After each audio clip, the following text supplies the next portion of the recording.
Hello' everyone. আজি লক্ষী পূজা গ'ল মাত্ৰকে লক্ষী পূজা আহিল।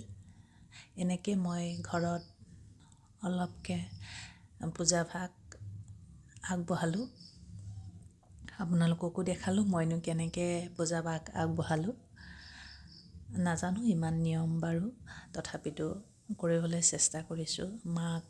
মায়ে যাতে আশীৰ্বাদ দিয়ে আৰু সকলোলৈকে মোৰ ফালৰ পৰা লক্ষী পূজালৈ শুভেচ্ছা থাকিল। মায়ে যাতে সকলোকে আশীৰ্বাদ দিয়ে, ধন সম্পত্তি সকলোকে যাতে দিয়ে, তাৰে কামনা কৰি সকলোৰে হৈ মই মাৰ ওচৰত আশীষ মাগিছোঁ। এনেকৈ পূজা ভাগ পাতিলোঁ। আগতে মই যোৱা বছৰ ৰংগোলী আঁকিছিলোঁ, এইবাৰ ৰংগোলী নাই অঁকা, থুলমূলকৈ পাতিছোঁ। লক্ষী চৰিত্ৰ পাঠ কৰিলোঁ।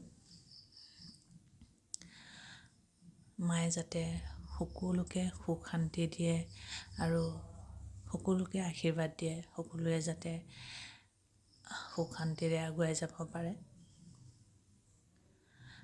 আৰু বেছি দীঘলীয়া নকৰোঁ।